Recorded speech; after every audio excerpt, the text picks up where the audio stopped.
Okay. And we're on. We're back.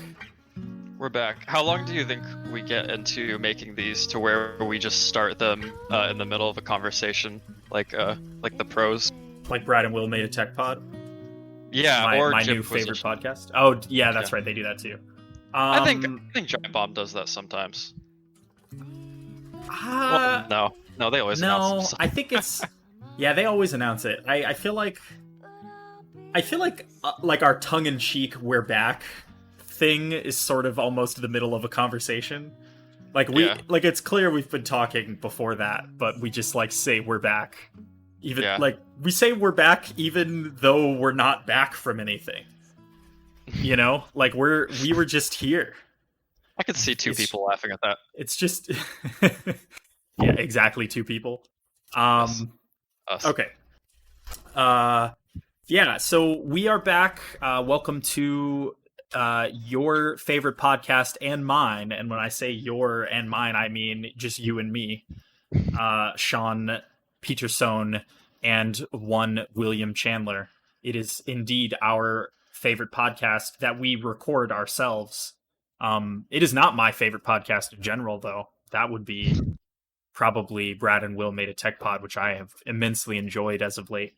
But yes, I've been listening to that quite a bit, and I'm actually learning something, which I feel like that doesn't really happen with podcasts. Yeah, it's like super fun to listen to something and feel like I'm gaining more knowledge than when I began, which I would like to say that people could feel that way about this, but that's probably not true. Maybe one day. Yeah. Maybe one day we'll be smart. We're only in our late 20s now. Yeah, so this is the Infinite Scale episode for June 20th. I've decided to start saying the date in this because cool. I don't know that I did that last time. Maybe I did. I don't remember. But June 20th, 2020. So. Okay, good. All right. Then landmark this as an official moment in history where we began doing that. Okay. So I think our conversation prior to this official recording was basically about how we were going to the structure of this, and I think what we'll do is this will be an aforementioned general episode in which we discuss maybe some happenings and then some video games that we have been playing, and then we'll see from there where we go. That works. Okay, so I don't know if you had any news on the brain at all, if there was anything you were itching to talk about. News on the brain? Not really. I mean, we've been watching the press conferences. Yeah. Sony PC Games Show. And I don't know, they were really good. I personally really liked the PC Games Show. Yeah. I don't remember if that's actually what it's called, but that is what it's called, or the PC Gaming Show, I think. Oh, okay. Yeah. We watched that. That was last Saturday. And we didn't record an episode on it. I think because while it was an enjoyable experience, it didn't really have like the big budget, or I don't know, that's maybe unfair. It didn't have like the punchiness of like a compact press conference. Like it was pretty long. At like it was like 2 hours and some change, I think. Yeah, I really appreciated the G4 throwback aesthetic of it, or at least what I thought felt like that. Yeah, it's pretty funny, enjoyable. Yeah, it did remind me a bit of like the days of yore, like cable game television shows, like your favorite and mine. X Play, extended play. Yeah, it did have a bit of an X Play feel to it. But yeah, I think the takeaway from that was the Persona 4 Golden being on Steam, and them announcing and releasing Torchlight 3 at the same, or not announcing the game, but having like a big reveal of it, like a gameplay reveal of it, and then releasing it on the same day. Like that was kind of like it didn't have a release date before that, and then now does. So, Mm. And that happens to be now or then, Yeah. whatever, however you want to phrase it. Yeah, Yeah, there was a few things that we at least got demos of upon right when they were talking about them on the show, which was really cool. yeah. They did like a hey, you can play some of these now thanks to our demo on Steam. Mm. Which we would later go and try out a couple of. Yeah, Um, we sure did. so we maybe we'll talk about that a little bit later. But the other big thing, yeah, we mentioned briefly the EA press conference, which I found to be extremely lacking in content. Yeah, it was probably the least interesting of the shows we had watched. Yeah, it was okay. Even as a person What? who is excited at the prospect of a new skate game, I felt like that maybe wasn't enough for me to feel good about wasting an hour of my life on that thing. But Well, the reason for that is that they decided that they were making a new skate game in the middle of recording that video. yeah, yeah, I mean that's true. Um, That's probably true. yeah, I that it their presentation of it gave that impression. Um, we were watching the Giant Bomb talking over thing, and they basically said that they came up with this, the day before or something, and I completely agree. Like that's they had nothing to show for it, not even a logo, and I guess they figured that just announcing that they were making a new skate game is enough to get people excited. What's interesting is that they did not clarify any platforms or anything like that, so it could still be that mobile thing that was kind of rumored. I think that this is undoubtedly the worst possible way to announce a game. Oh yeah, Even something that I'm personally really invested in, which yeah, I really like Skate. I would totally play another Skate game, but I really dislike when this sort of thing happens. I mean, yeah. it's good that it's happening, but I was not a fan of that method of delivery, I guess. For me, it recalls to mind the moments uh in the Bethesda press conference. What was that, like 2 years ago, where they just threw up their hands and said, "Yes, we are working on another Elder Scrolls game. Here is a title card for that Elder Scrolls game that we are working on that will come out in like 10 years or something." Um, they I mean, even clearly, with that, we got some sort of visual. yeah, it's true. Yeah, they at least had a logo Yeah, and some which is like not mountains. It much was like more, a but yeah, it was a mountain range, and like not even like an in-engine mountain range. It was a mountain range rendered in beautiful CG mhm. that we got for Elder Scrolls. Yeah, I don't even remember the fucking name of that game. That's how long ago it was. Was it Elsewhere? Something like that. No, isn't it summer something? Or am I? Oh, I might be pulling Somerset that. or Is that? I might be pulling that out of my ass. I can't fuck. remember. We'll find out when it comes out when we're 30. Welcome to hell. Welcome to hell for getting things that you might tenuously be excited for. Um, I'm googling it just for fun. Nice. Wait, was Yeah, there not a subtitle? It doesn't say anything. there was a name for it. Elder Scrolls 6 is just what is the Wikipedia entry for this? Hmm. Maybe they changed the name. Yeah, I wouldn't know. I actually I don't follow Elder Scrolls content that closely. Um, Yeah. Yeah. Interesting. Anyway, oh well. Yeah, um that's that. so yeah, the EA show sucked shit. There was exactly one thing I think that everyone was excited for, which was not even announced in that show because it leaked in advance. Was the Star Wars Squadrons game, Yeah, I which that leak didn't fall under my radar, so I was surprised by that, and I was overjoyed. That looked really cool. yeah, as a living, breathing human being on Earth, I am a Star Wars fan. unfortunately, at this point, I might add. And Yeah, I think that impressive at this point. yeah, yeah, true, actually. As a living, breathing human on Earth who did not allow whatever they called the new shit to soil my enjoyment of a thing that I love, yeah, then. But anyway, so EA has had a tenuous track record at best with Star Wars games, but like, I think the Jedi game that came out last year that I'm also forgetting the name of, so apparently I'm having like some sort of memory lapse or Fallen something. Order. Fallen Order, yeah, Jedi Fallen Order. That game, I enjoyed that game a great deal, and have restored some amount of faith in EA as a company who makes Star Wars games, because of it. You know what's really funny is I think when you were playing that game, I remember how much I enjoyed or how much I thought I enjoyed that other Star Wars game that was like similar to that. What was it? Force Unleashed. Hmm. Um, and I was watching this like YouTube video the other day of somebody playing it, and I was like, maybe I'm misremembering how good that felt.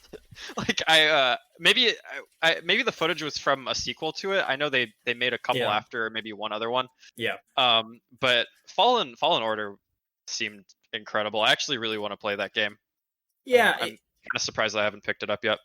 It's funny that I mean that I'm pretty sure the comparison was made quite a few times at the time of its release, but Fallen Mhm. Order definitely calls to mind uh, an Uncharted game, but in the Mhm. Star Wars universe. It has those mechanics, and now that we're spoiler alert playing through The Last of Us 2, which we will talk about, I I have both like a positive and somewhat negative remembrance of how Fallen Order handled that stuff.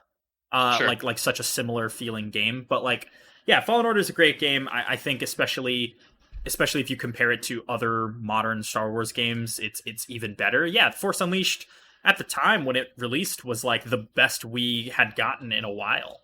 And I think Mhm. that's why people remember it fondly. I remember it fondly. Even Force Unleashed 2, which I think is a considerably worse game, I at least tolerated.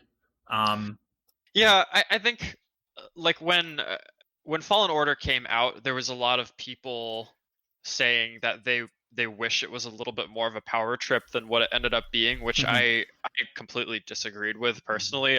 I get why somebody would feel that way, but then when I was watching somebody play Force Unleashed, it kind of just felt like that already exists in that game. Yeah. I don't know if that fully meets people's expectations. I know that some people were comparing that idea to like Devil May Cry and stuff, but Hmm. um, yeah, I don't know. I thought that they did a really good job with Fallen Order. Yeah. Yeah.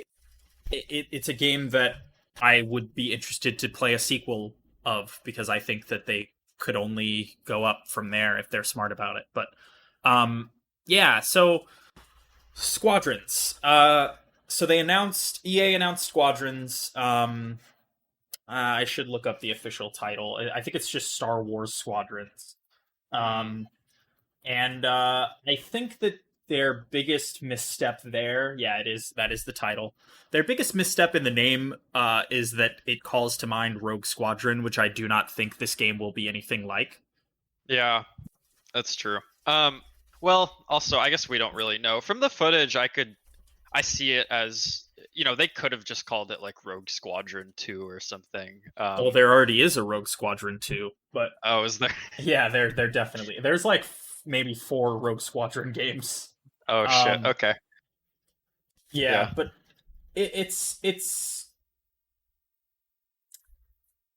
it I in my mind, and I know this has been mentioned before. In my mind, it definitely just seems like a dogfighting game more than like an on rails like Rogue Squadron. Like remember Rogue Squadron was you fly through a level almost like an arcade game and you just shoot Hmm. everything that you can. This seems more like a you're in a 3D section of a world and you kind of just almost like the Jedi Starfighter games, like that kind of remember those? Like Star I Wars don't know if I played Starfighter. those. I don't know if I Yeah, played those. they were like PS2. I I think they were just a PS2 only series. I mean, I'm sure they were on multiple platforms, but I played them on the PS2. I don't think they made the transition into the PS3, and I do not believe they were a PS1 game either. Like it was Mm. just like this weird series of like 3 or 4 games that were like Naboo Starfighter, Jedi Starfighter, like just weird little, Wait, did almost they like make one of these on the GameCube?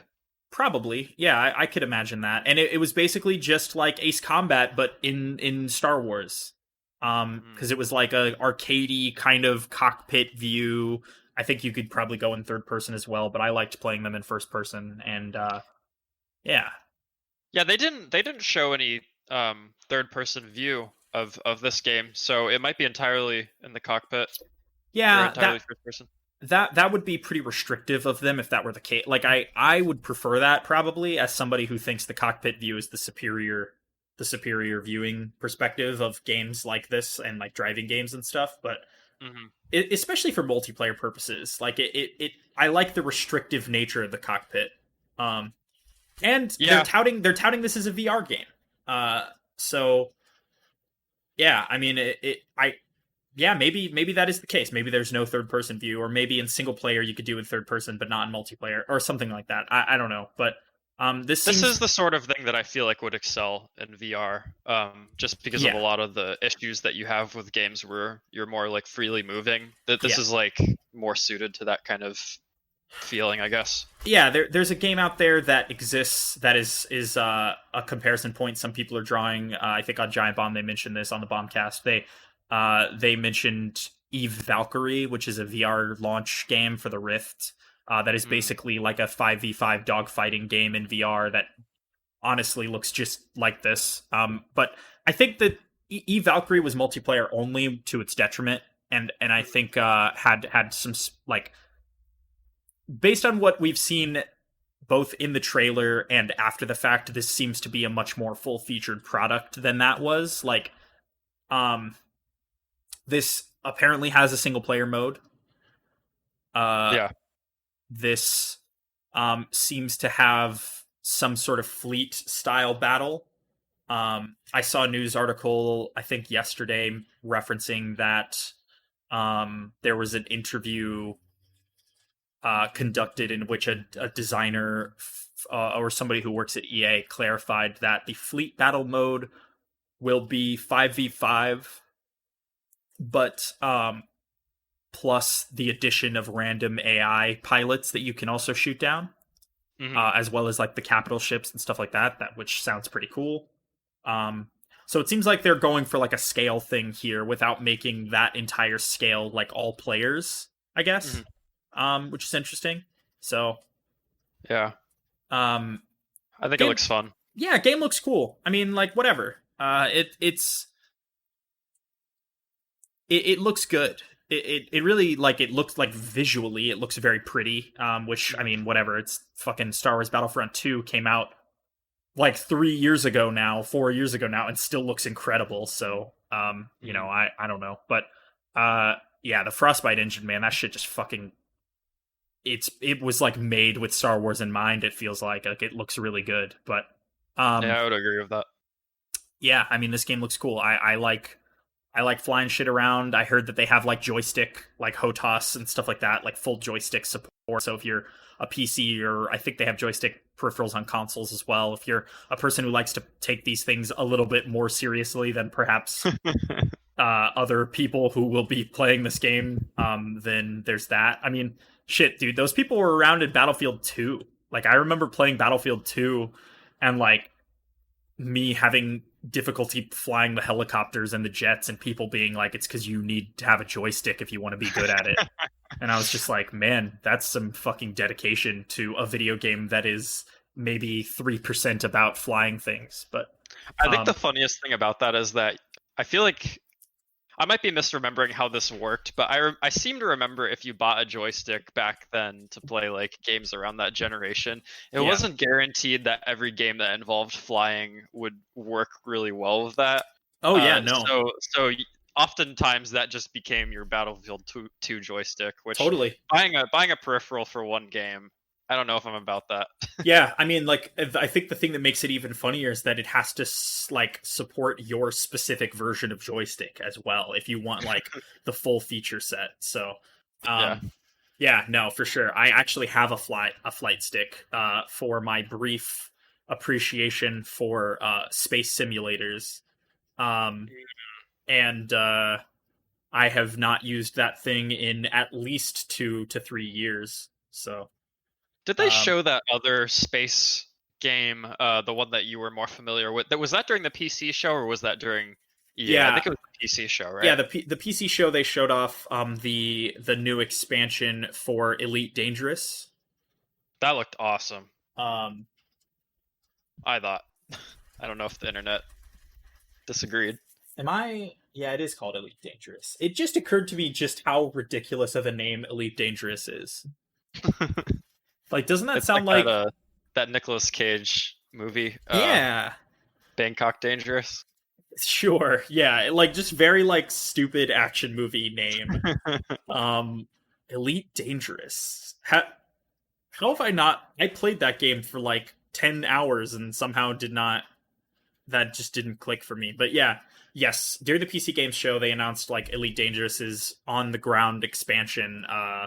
That you can like get out of your ship and walk around and do shit like on planets, which is cool. I don't know if that's what that game is missing, but that I mean that definitely intrigues me. They didn't show any gameplay, so they're probably pretty early into the development of that, but it looks nice for sure. Yeah. We might be Yeah, entering another joystick renaissance. totally. Yeah, I mean, like I think having one, especially because they don't really change much over the years, so just like having one on the back burner that you can kind of plug in whenever you want to play. I know mine is like a PC and PS4 one, which is kind of weird.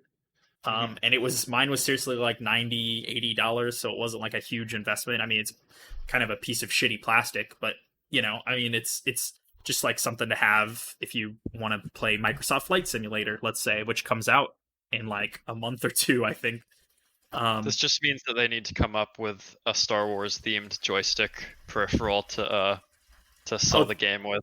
Don't worry, they probably will. Like, I feel like I could And a very cockpit easily. for your room. Yeah, there you go. Yeah, a full X-wing or TIE fighter cage. That's the collector's edition. The 3D printable design document for, yeah. Print it out at your local library. Yeah, it's like you're like printing it out in like pieces because people are getting pissed at you that you're like hogging the 3D printer. Like, come on, man, what the fuck? Trying to print my daughter's school binder. Yeah. So I think there wasn't really much else from either of those press conferences that I was interested in enough to talk about. I guess like it's worth briefly mentioning that now moving forward, EA games seem to be coming out on Steam again, which it's easy to forget that like they've been dealing with this. Like, I don't know that you understand just how long it's been since they actually stopped releasing games on Steam. Like, I think Mass Effect 2 was one of the last games that they released on Steam. Like, wow. Mass Effect 3, I don't think came out on Steam until now, if it did now. Like, it's been a long time. I remember the early days of Origin being really fucking frustratingly buggy. Yeah. And well, now that game storefronts having multiple ones doesn't matter anymore and is no longer a point of contention for anybody on the internet. what's your favorite game storefront? Yeah, hell yeah. I love the Uplay client. No, I mean, like, listen, I'm outspoken about how annoyed I am when people complain a little bit too much about having multiple game installers. Like, right. like I was one of the earliest people who said, "Who gives a fucking shit about the Epic Game Store?" Like, Yeah. honestly, just download it, get your free fucking games, and move on with your life. I think that there was a point where when people were communicating more so on Steam, yeah, before like the emergence of Discord, it was a little bit more of an annoyance, and it just felt really weird. These well, days, I don't think people really treat Steam as a social no. client the way that we used to. But I Um, mean, it's not like back then people didn't have Skype or Ventrilo or other messaging services. Like, I guess sure. Ventrilo was just like a voice chat thing, but I mean, it worked functionally the same way Discord works, just in a much shittier user interface. But like, it's it's never been a good argument, except in the cases where they are like where other game installers like Origin and Uplay are broken. Like if they Mhm. don't function the way that they should, it is completely valid. Like I understand people were pissed about Epic not having having crashing issues, or the Microsoft store, like the Xbox app thing that you install Microsoft games through, like Yeah. that shit crashing and not functioning or not downloading properly or breaking your game installs or losing your save, or those things are completely valid complaints and I will hear them all day long. But like Yeah. when people were pissed that the Epic Game Store didn't have a wish list function and that was their reason for not using it, fucking get over it, dude. Like, why don't you use your fucking brain for once? Type it out into a text document, the games that you want to buy. I don't fucking care. Holy shit, I'm getting I triggered didn't just fucking thinking about it. I didn't know that that was an argument. Yeah, I haven't had a lot of issues with different game clients. Although I will say Uplay was a nightmare when I first got into Siege with you guys. Yeah. Um, I've never had to talk to customer support with a Mhm. games client, but I talked to customer support about a games client that entire week, and it was horrible. Yeah. Yeah, It there was there are horrible. definitely there are ups and downs through this. And Steam is by far still the best. But like Mm. I think it's worth mentioning here that monopolies are 100% bad 100% of the time. So like Yeah, if you are excited to perpetuate a monopoly, you need to reevaluate your life a little bit. Um yeah. I think people view Steam in a different way than they should. yeah. And They're that's not your even more friend. incredible. It's even more incredible these days when you have so much like bullshit going Yeah. on Steam. There's I don't know. I was only half serious when I said that nobody really cares about this anymore. I genuinely think No, that I know. people have settled down on this like considerably, which Yeah. is good.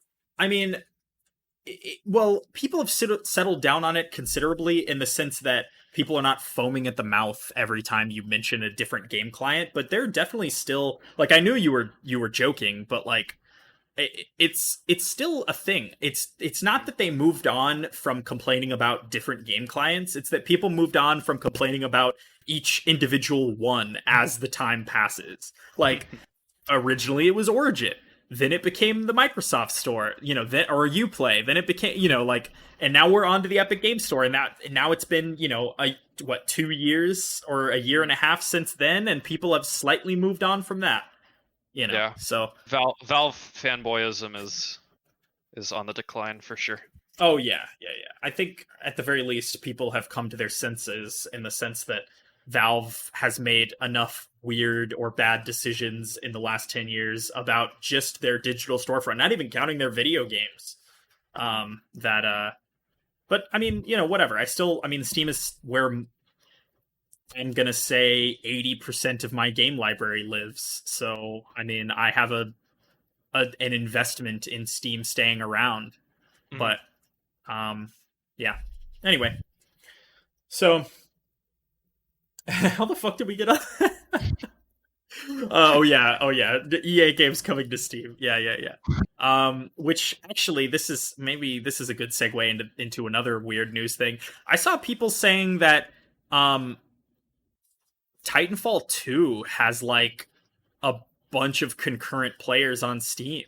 Like it has a like that The game mo- coming to Steam has caused a resurgence of that game's player base that wow. surpasses even its launch numbers on Origin, which is crazy. I mean, I'm happy for that, like because you can crossplay between Origin and Steam, and that means that next time I boot up my Origin copy of Titanfall 2, I will have people to play with, which is awesome because that was like the biggest problem with that game is that only the fucking no-lifes were playing that game and it made it an unpleasant experience.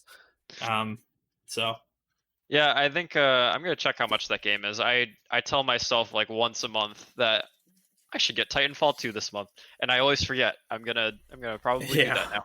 Well, Um, no, here's what listen, I mean, I understand why people maybe don't want to do this, but I think that if you can keep track of this stuff, this is the best way to do it.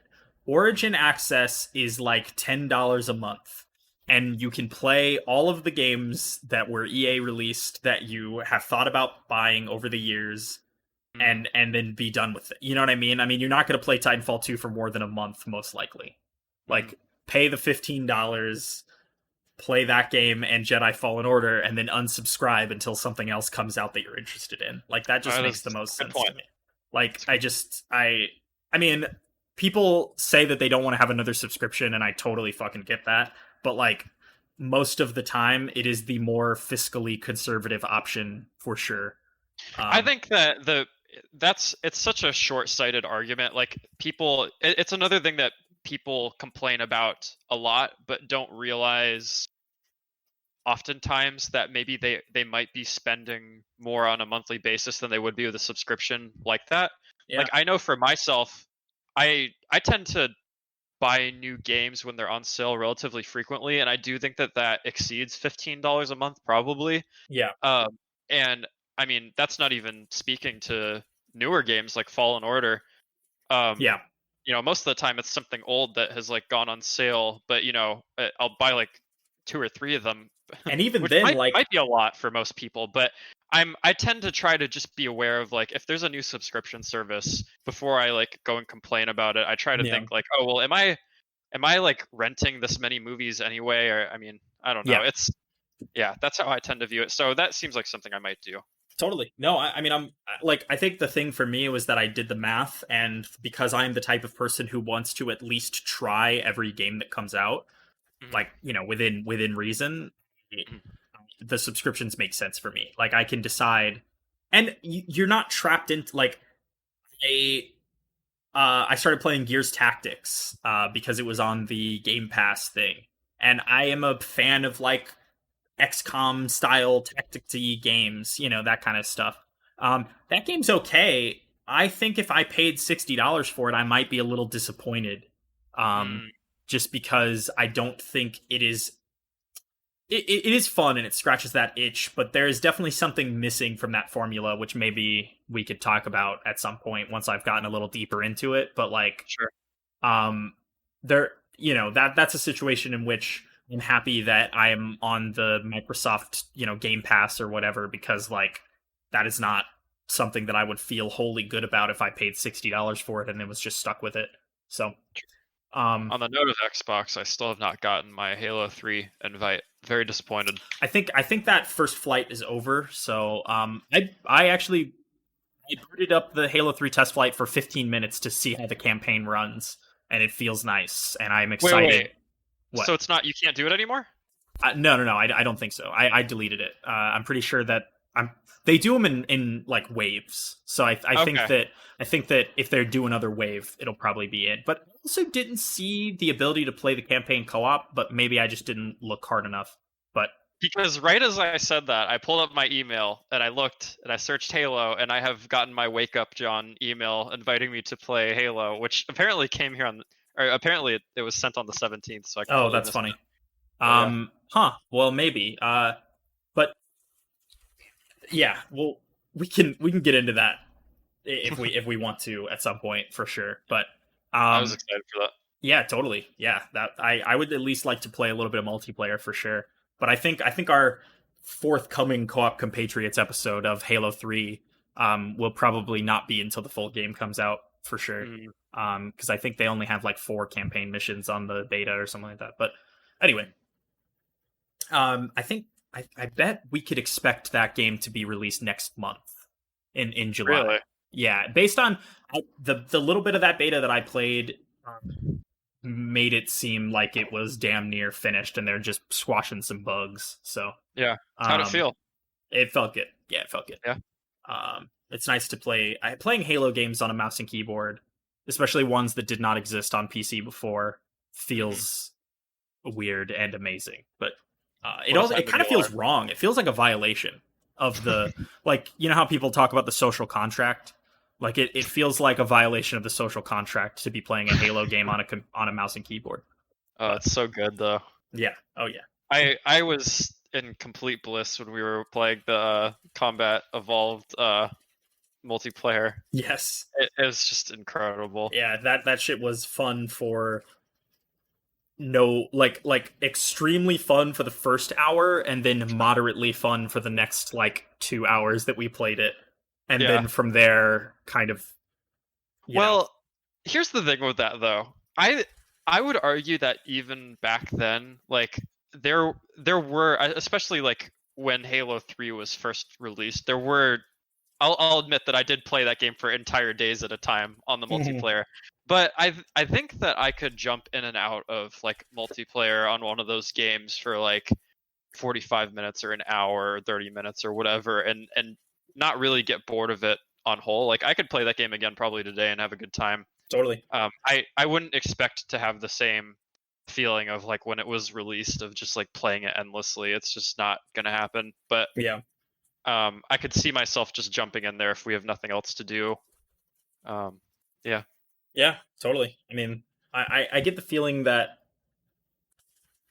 I it's hard for me to tell if it's just because like, well, no, I'm gonna say it's probably a combination of a bunch of different factors, right? Other games that we want to play and things like that. But I think the biggest thing is that like at the time when Halo 3 came out, it was where all my friends were playing, and Sure. it automatically made it like the thing to play, right? Which I'd be interested to see if that same thing happens again when the new Halo 3 comes out. Yeah. But anyway, um, any other news stuff, or should we take like a quick break and then talk about some games? Let's do that. Okay. All right. So we'll be right back. See ya.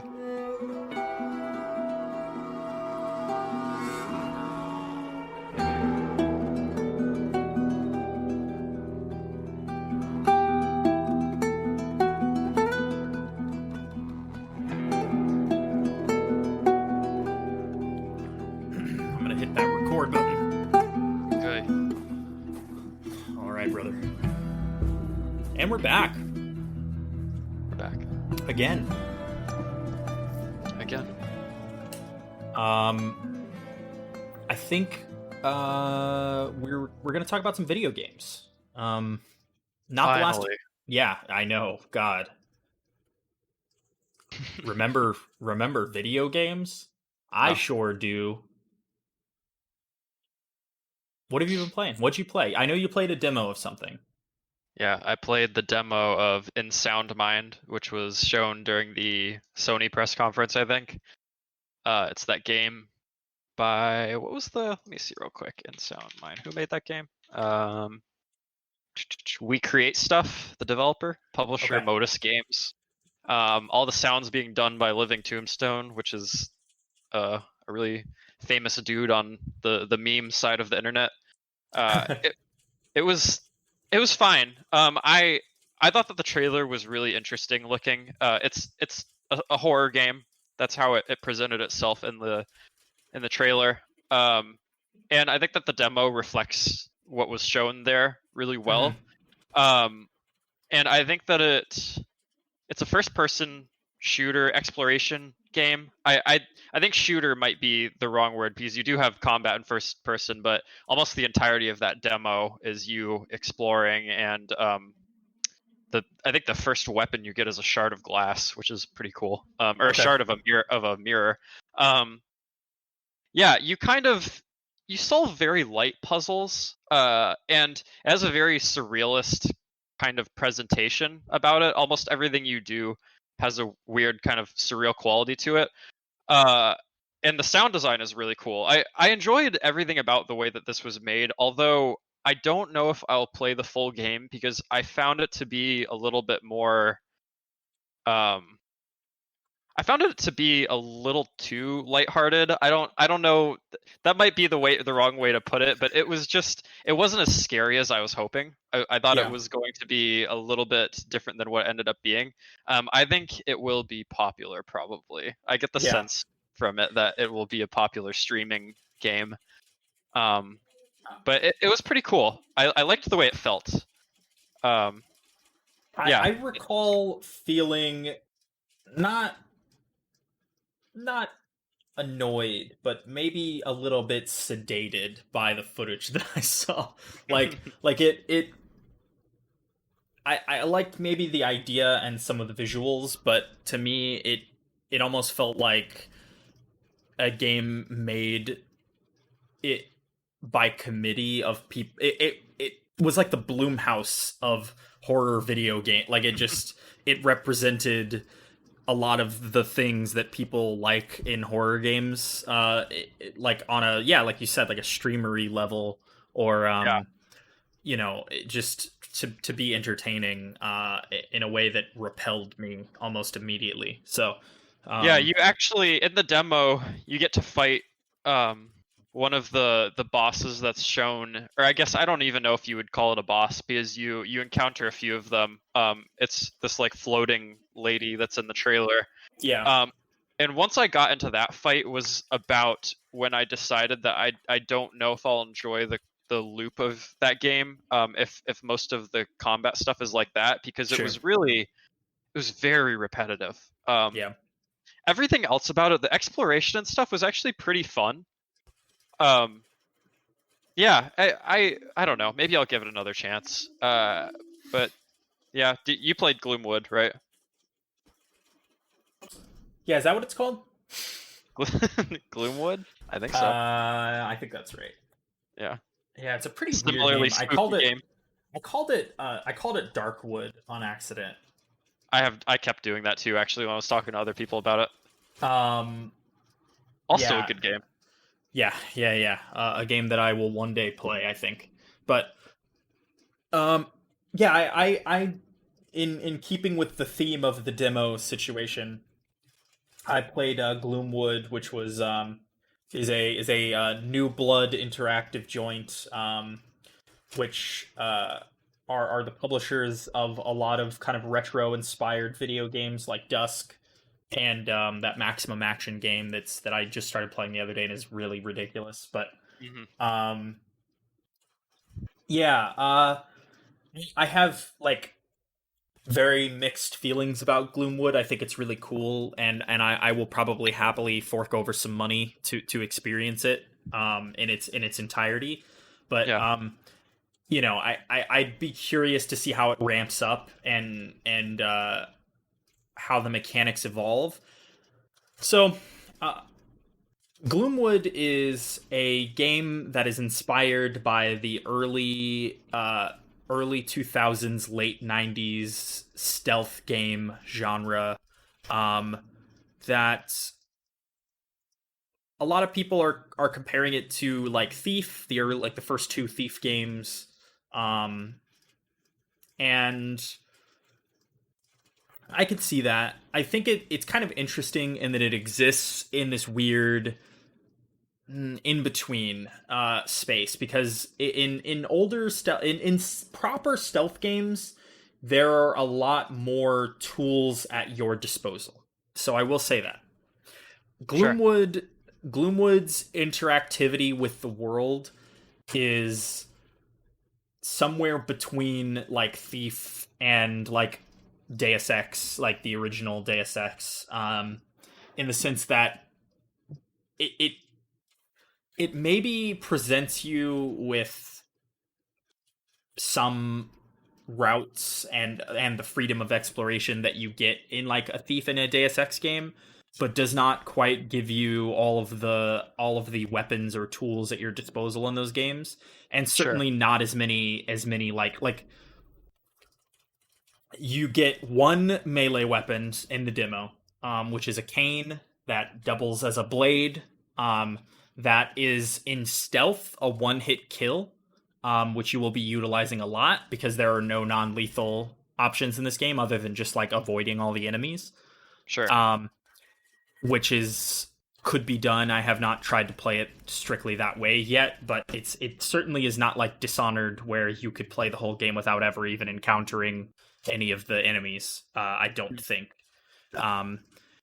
And so you have that one weapon. You'll basically be sneaking up behind people and stabbing them a lot with a charged up left click, and then it dispatches them. You can move their bodies.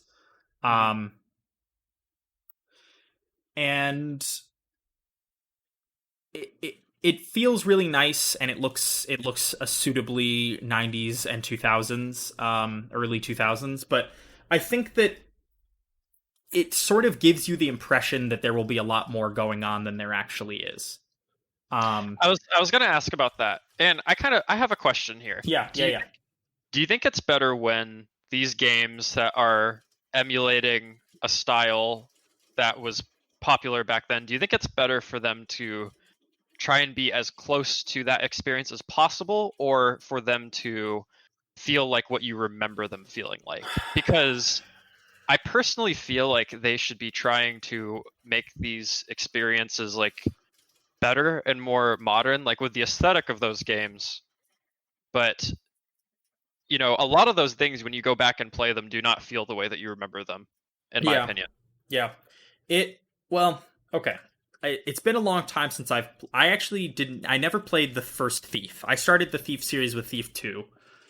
And then Thief 3 was like one of my favorite games as a kid.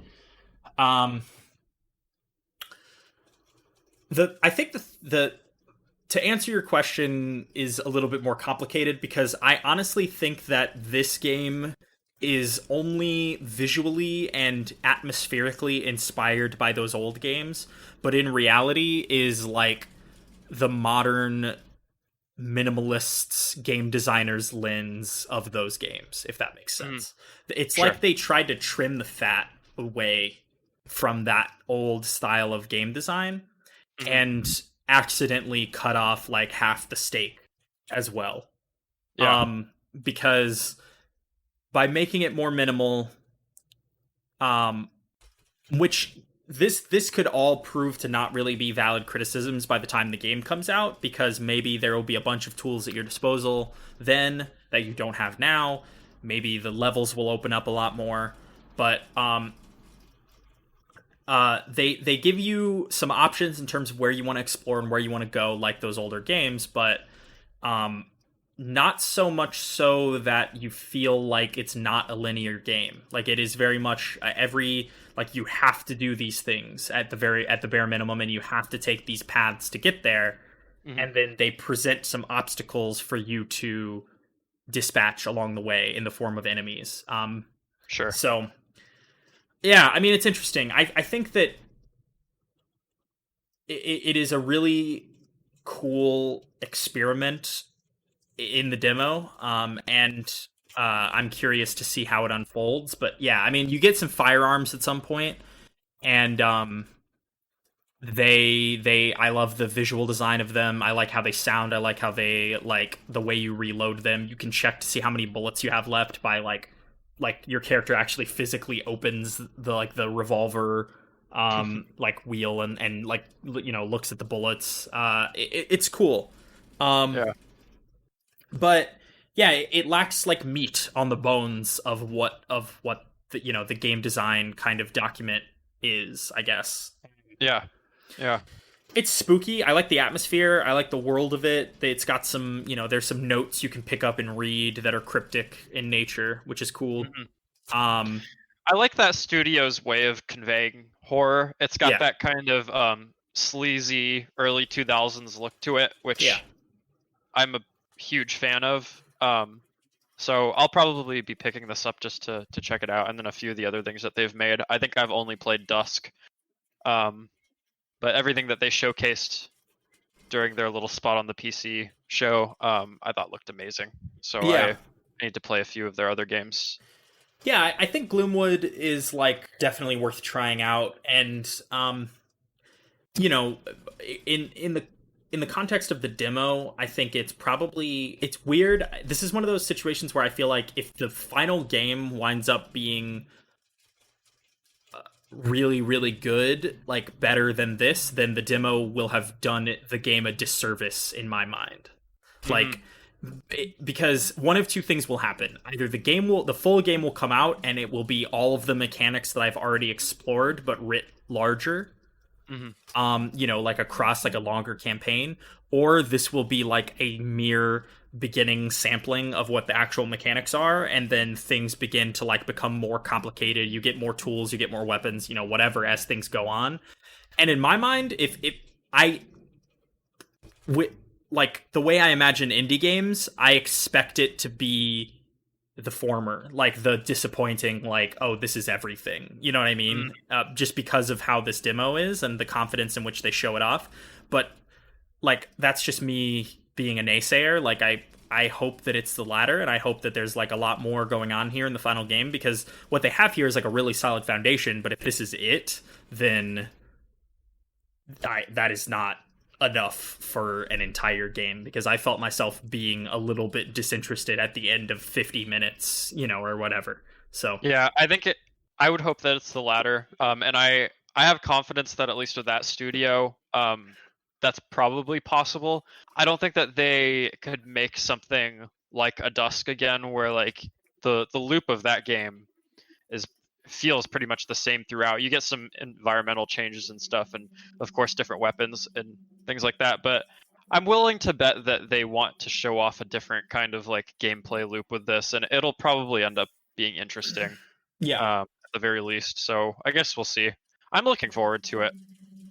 Yeah, well, and if you consider the genre that Dusk is attempting to crib, it is, the retro shooter in which the entire gameplay loop of retro shooters is you shoot things and the environment changes, right? Mhm. Like that's like Doom, the original Doom, which is still a fun and great game now. All you do is shoot things with a like ever evolving coterie of weaponry, right? Right. Like your tool set expands in the sense that you get different ways to kill things, and some of the levels become more complicated, and they change up some level mechanics, but for the most part your abilities as the player are the same at the end as they are at the beginning. It's just the method by which you dispatch your executions are different, right? Sure. Um, Yeah. Whereas like in Thief, the game changes pretty well. I'm mostly think the one I remember the best is Thief 3. That game oscillates wildly, and so does this demo, to be fair. But that game oscillates wildly between survival horror and like mundane thievery, pretty regularly. And this game sort of does that, except again, like okay, here's an example. In Gloomwood, you can't eliminate lights at all.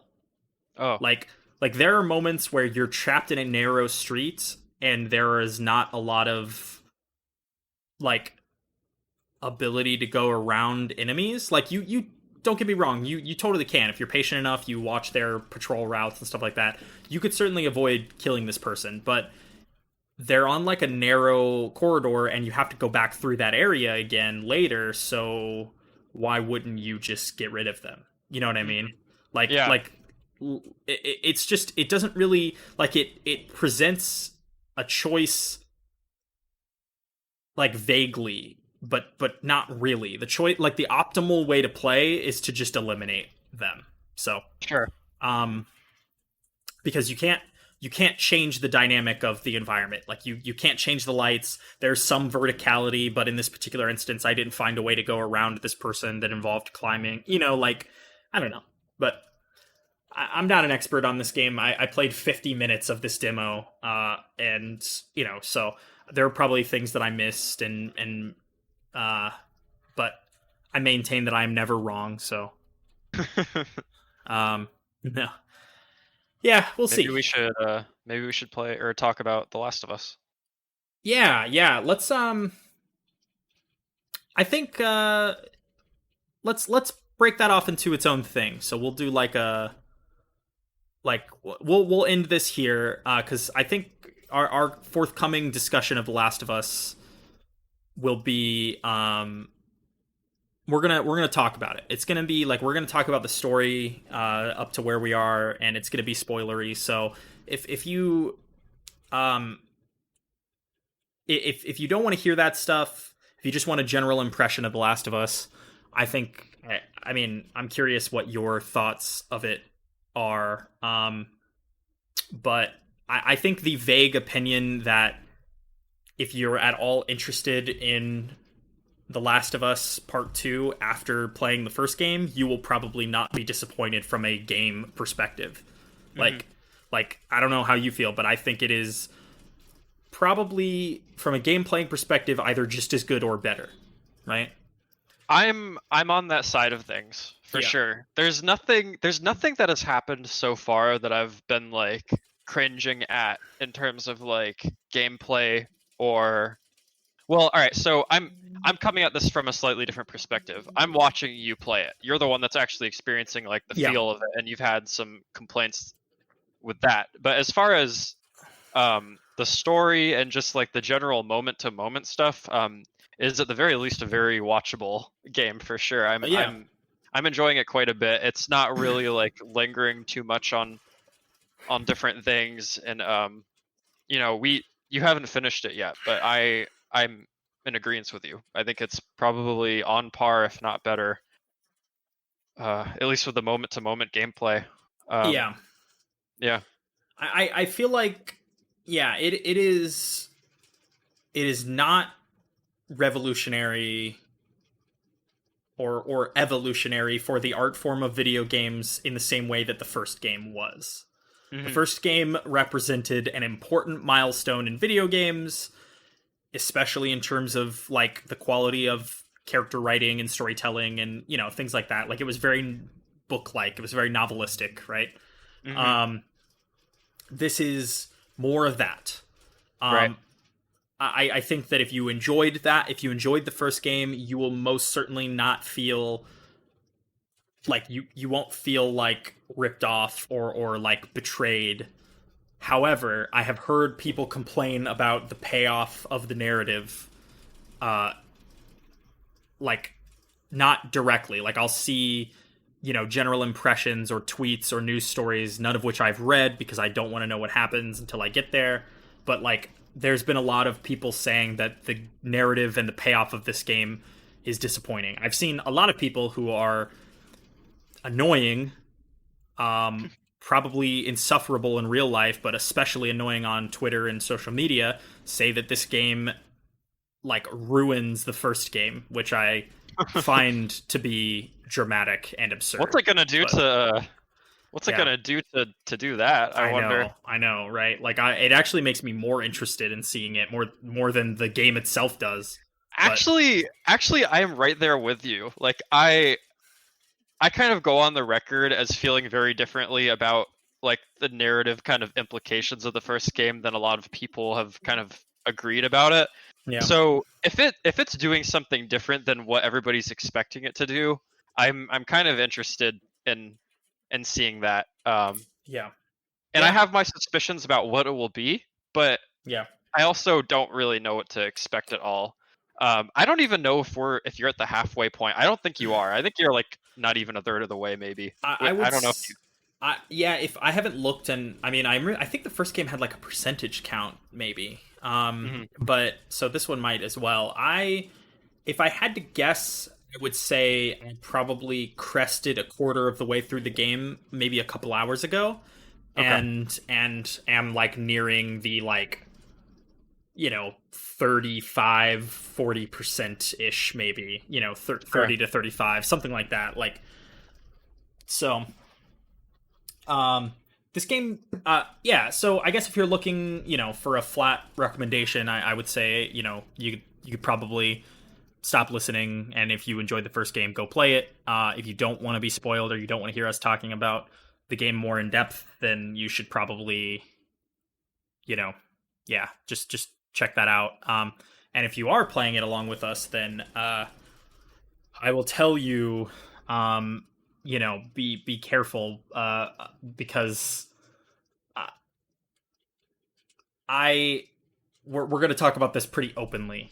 Hmm. So I think all bets are off after this point. So Hmm. hopefully you've made it as far as we have. But anyway, all right. So The Last of Us Part 2 is what kind of a weird thing narratively because it the very beginning of it seems to pick up like the day after the end of the first game. Yeah, that wasn't made entirely clear unless I missed it. It seemed very close in proximity. Yeah. I don't know that they like made it like specifically clear, but it became pretty apparent at a certain point when they were talking at the beginning. Like it seemed like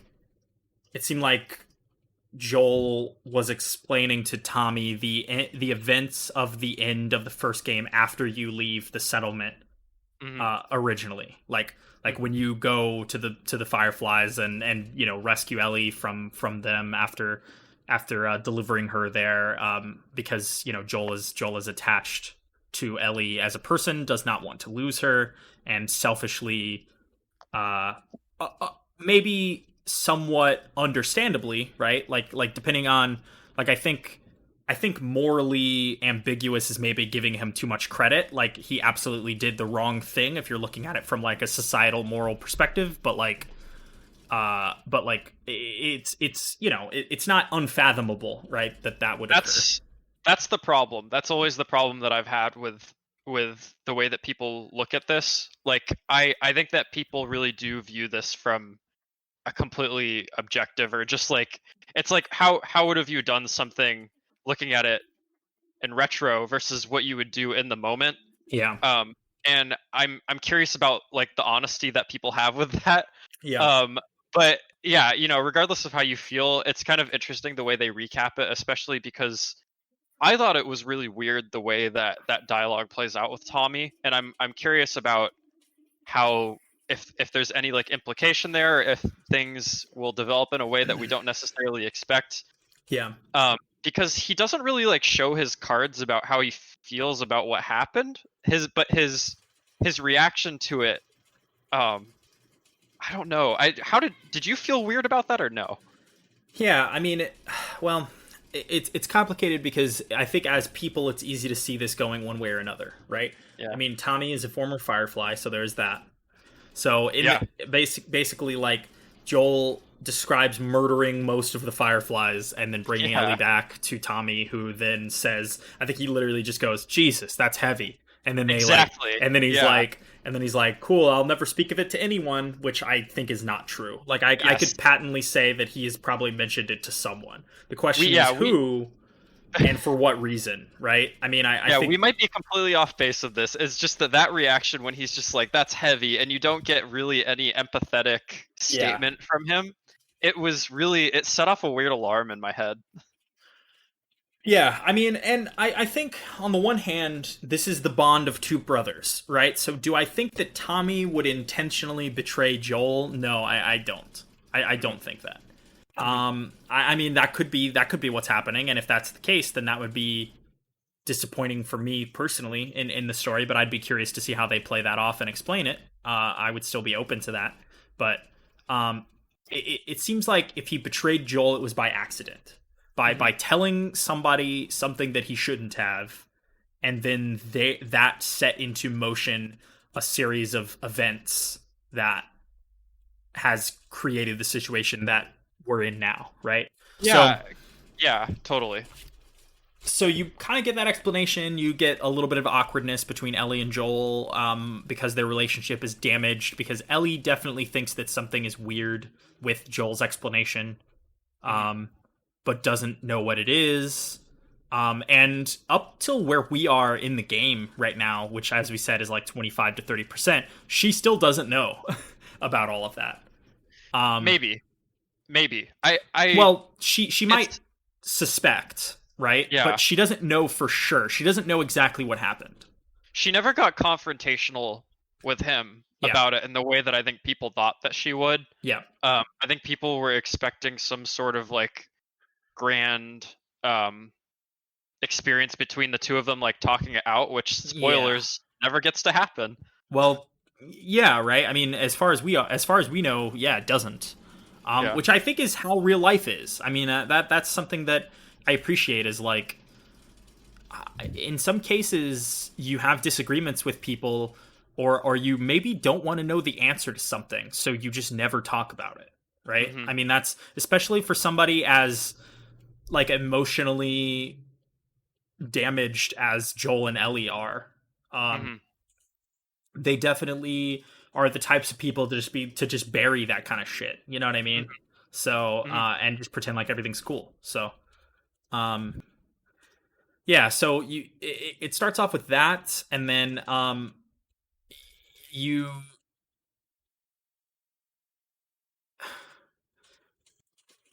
the game, pretty much immediately starts playing the card of, hey, look at how beautiful my environments are.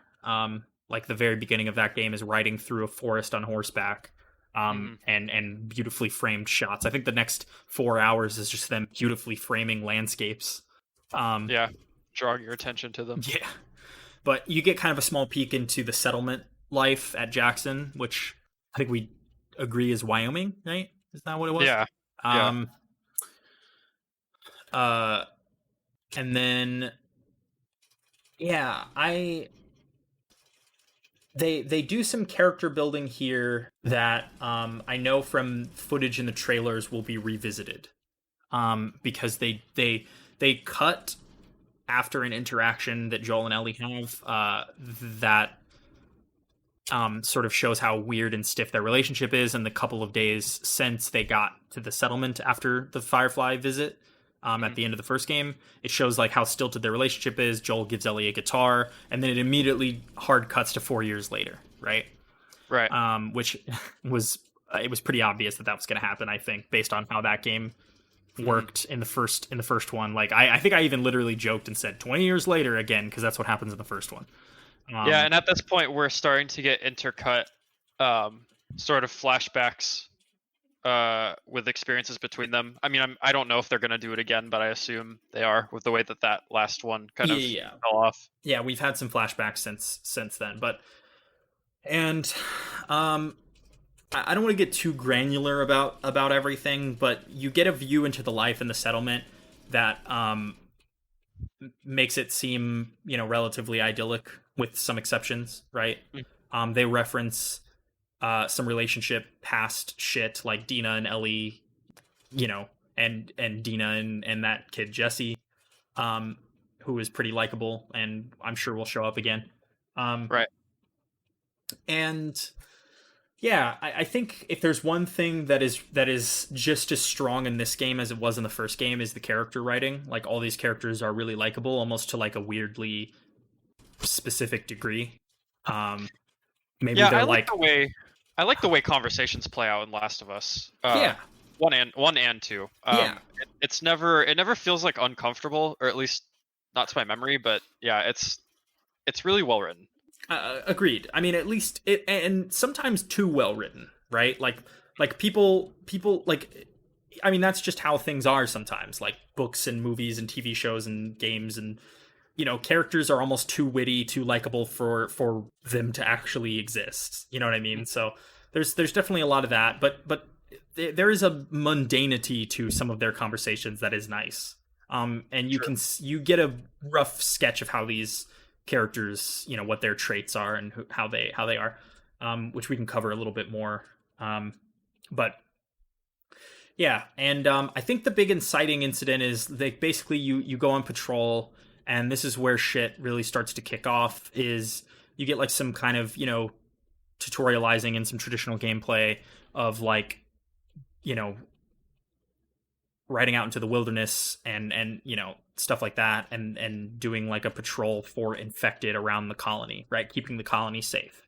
Mm. And then it cuts to a character that I didn't think we would be playing as, which is like who is eventually, and I think we were pretty clear about it then, like it seemed obvious at the time even that was going to be a main antagonist, like the way she was talking, and uh yeah, it's interesting. Abby. So you kind of just wake up as Abby after you ride out on patrol as Ellie, and you play like a traversal section that is more tutorializing and basically tells you that they are looking for someone. They reference he, and I mean you'd have to be either somebody who doesn't experience a lot of media or someone who really doesn't want this to be the case for you to not automatically assume that it's Joel. Yeah. I kind of felt Because like at the time that they might have been trying to do something else, but that wasn't the case. It did end up being Joel. yeah, I think that like we suspected going into this game that Joel was going to die. And I think a lot of people did as well. And so yeah, for that to be the inciting incident of what you see in the trailers makes a lot of sense, right? So Right. you get to play And as Abby. I think that if the giving us control of somebody who is, I don't know, antagonist, it's hard to define her as an antagonist because at this point we don't really know like her actual motivation. I mean, you can draw a lot of conclusions and they'll probably end up being right, but there might be a more personal aspect to this once we get farther into like learning about her. But I think there's something to be said about putting her like in our control, and having us be on those different sides of this kind of like tale versus only being able to empathize with like Joel and Ellie's perspective on all this. Yeah. And it kind of makes me curious about what they're trying to say with that. This game seems very much so to just be about like revenge in a lot of ways. Oh yeah, for sure. And I mean, I mean, it's a pretty generic setup and motivation, but I mean, it's you know, depending on who you are, if you're a person who only absorbs media and appreciates it based on its uniqueness, then this will not appeal to you, right? Mm-hmm. Like I think the execution of this version of the Revenge Tale so far has been enjoyable and interesting. Yeah. So I am enjoying it. But if you're the type of person who needs you know, a more unique idea in your games or mediums of art, then you might be a little bit let down by just how like straightforward this all it seems right now. But yeah, at this point it seems straightforward. It might not be. It might be something different than what we're expecting. Especially because of how things play out of that kind of inciting incident with her. Guess we'll see. Yeah, no, agreed. And you mentioned kind of like, you know, seeing both sides. The parallels of, oh man, that's obnoxious. The parallels of Abby and Ellie, as people, and their kind of like drive to do whatever it takes to accomplish their mission, even if that means pushing away people close to you. Though those parallels are drawn pretty much immediately, right? Like you can tell based on how weird and obsessive Abby is about her mission and how it's kind of freaking out everybody who's with her. It's pretty clear to see just how Ellie is descending down that path throughout this game, right? Absolutely. So there's that.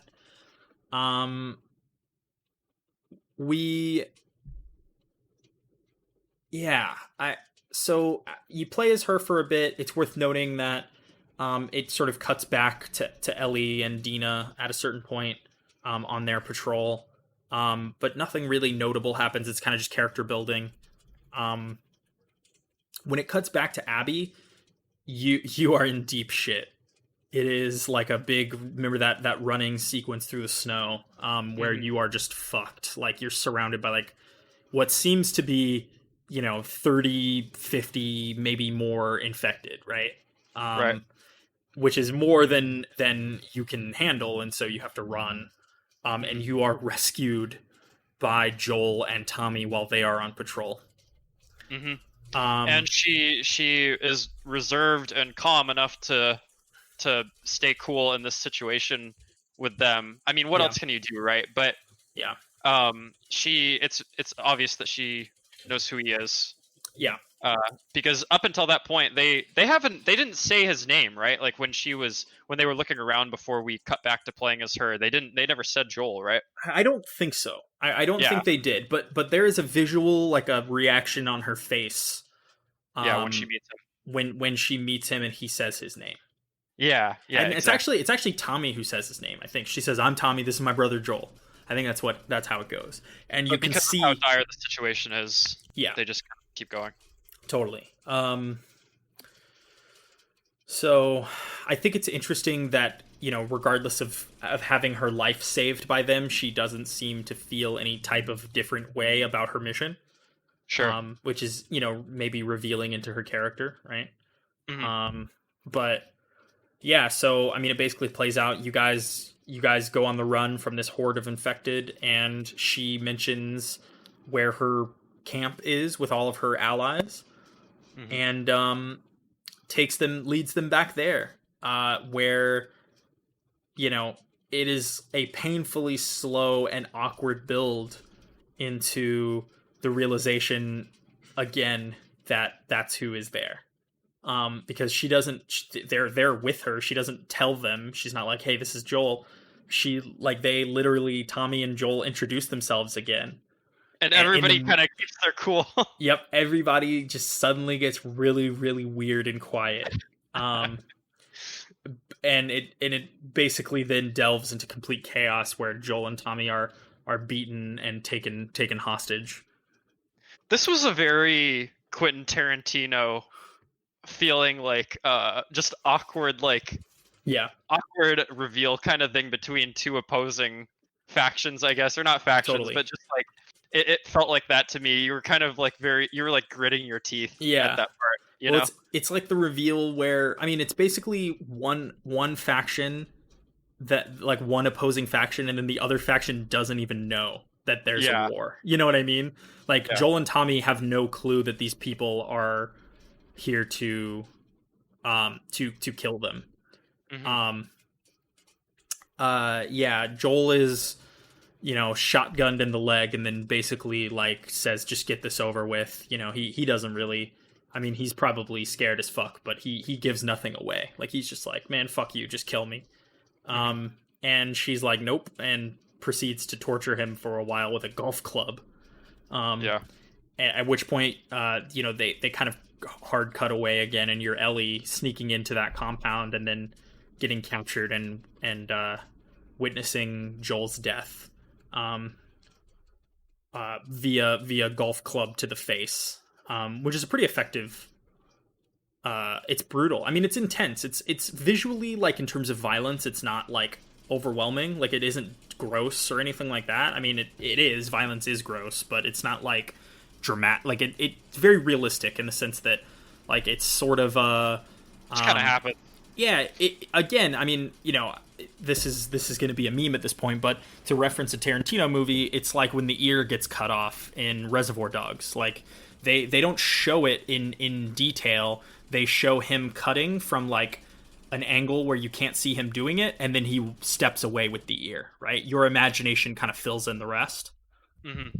And that is how it works in The Last of Us as well. They kind of have like the shadow of Joel's head caved in, but you don't really get to see it in detail, in like a lot of detail. It's dark in there as well. So Yep, yeah, that's it for. what's that? So that's it for Joel. Yeah, that is it for Joel. I mean, it's brutal and unceremonious in the way that all the people you've killed in The Last of Us 1 and 2 kind of have been as well, right? Yeah. I mean, he there is no dialogue. He's already out of it by the time Ellie gets there. It's not even clear if he recognizes that Ellie is there. He seems pretty much completely just like almost unconscious from the beating. So Yeah, and the way that this plays out is again like another kind of clue into this Abby character, yeah, because we've kind of been describing it as a mission, right? But this is like very clearly more of a personal vendetta, yeah, in some capacity, because well, I mean, there's a couple reasons for this. One, he's not like killed immediately. It's not like yeah, something that is like done really quickly. But also, Ellie is allowed to live despite the other members of that party thinking otherwise. yeah. I thought that was really interesting. that Abby was the one to stop that from happening. And it's I actually remember it slightly differently in that I thought it was Owen who originally stepped in, and then Abby kind of got like the final say or something. The audio kind of fades out, and because Ellie's like in shock, right.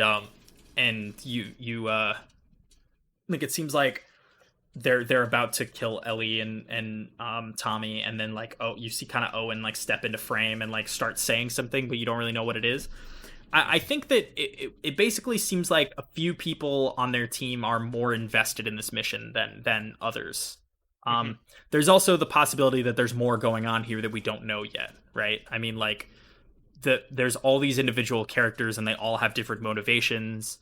Some of them are, I mean, we kind of assume them to be former Fireflies, but we don't know. I mean, do they know Tommy? Tommy was also a Firefly. Are they former Fireflies? Uh-oh. I lost... Okay, you back? Discord crashed for some reason. Oh, man. Sorry. No, you're good. I'm keeping that in. But, yeah. Anyway, did you have anything else on this, or... No, I think that we said everything there is to say about this. Yeah. I think like the final note is that I think people thought that there was going to be a confrontation between Joel and Ellie. Yeah. But I personally prefer this way of doing things. We'll see how that pans out, I guess. Yeah. With what she learns about him or how she turns out to like feel about everything.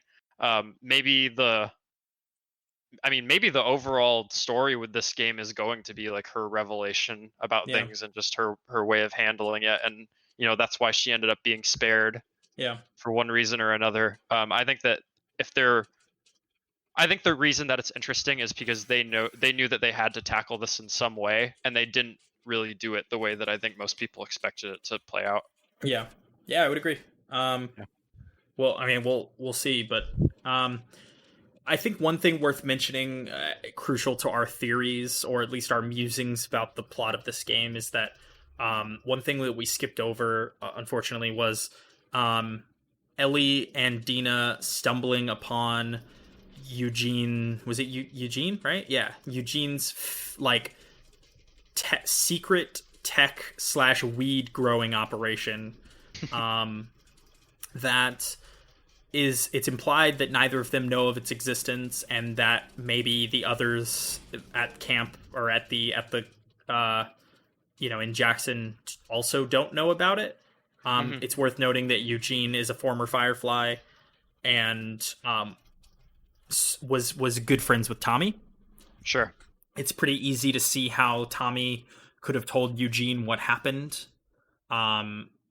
with Joel, and then Eugene went on to communicate that to people who maybe are now on the road for vengeance or something like that. I mean, it's, or maybe that's too obvious. Maybe that's too straightforward. They've kind of planted those seeds, but that is the aspect of all of this that I found a little bit odd, because, Joel does not seem to, he's not too upset that his name is put out there, so he's not portrayed to be concerned that people will still either know or care about him. At least that's the way that the game kind of portrays it. But I think that that's kind of like a weird oversight, at least so far, right? Yeah, exactly. And I'm curious about how they will choose to tackle that, if they even do. I'm hoping it's not just one of those things where like we just have to buy that Joel didn't really think that anything would happen, but that's kind of hard to believe. It begs the question: how many people knew who he was when he was completing that mission in the first game? Right? Exactly. Yes. Was anyone even left alive at the end of the first game who would know what he did without being told externally or something like that? Sure. There's a lot of questions that need to be answered on that front. Otherwise, right now they kind of appear as plot holes, either intentionally or unintentionally, right? Which I think a lot of that stuff will be filled in for sure. But Yeah. yeah, so the mechanics of that are interesting. Post Joel's death, you kind of get like a little bit of a, Ellie is angry and mourning, and Tommy comes to speak with her. They talk about, like, she's like, hey, tomorrow morning, with or without you, I'm leaving to go basically get justice, do what has to be done. And I think Yeah. it's interesting here and worth mentioning, Tommy seems a little bit more mild than I expected, and that also gives me some cause to think that he feels like this might be his fault, especially because he's like trying to talk her down, like, we shouldn't do this, like almost like he's afraid that she'll find something out if she goes or something like that. Mhm. And what basically immediately happens is he talks her down, convinces her to wait a day so they can get permission from Tommy's wife Maria, who also seems pretty much like the ruler of the colony. And Yeah. and he dips out. He fucking goes without her on his own. And I think, if anything, that gives me more interest into what he's thinking, because I get the feeling that he realizes he might have fucked up somehow and is Mhm. looking to fix it himself. Like, he might feel a little bit guilty about everything that's happened, but who knows? It is really hard to say. I think that it would make most sense for him to have told her to give him a day, deciding right there that he would leave immediately. But Yeah, what's unclear to me is what he thought would happen after leaving. If yeah, he was anticipating Ellie following him, or if he truly thought that she wouldn't end up like leaving, which I kind yeah, of find hard to believe. yeah. It kind of seemed like well established in that conversation that everybody understands that Ellie's gonna do whatever she wants. So it's like, I don't Yeah. know. I don't It's know what weird. he was expecting. It's like he's trying to get a head start on the situation somehow, but yeah. Yeah. Um yeah, it's weird. And I mean, through there's some character moments where you get to walk through Joel's house and kind of mourn a little bit, and Ellie, uh you know Ellie and Dina are have already agreed that they're going together. Hmm. Um and you have like a brief conversation with Maria, who was surprisingly cool about the whole thing. She was just like, "Yeah, take your horses, or take Ellie's horse and get the fuck out of here before you cause problems. Go get my idiot husband back." Right. And then yeah, you leave, and then they do like a nice another little harsh cut where you kind of skip the trip between Jackson and Seattle. Yeah. By the time you pick back up, you're already in Seattle. Mhm.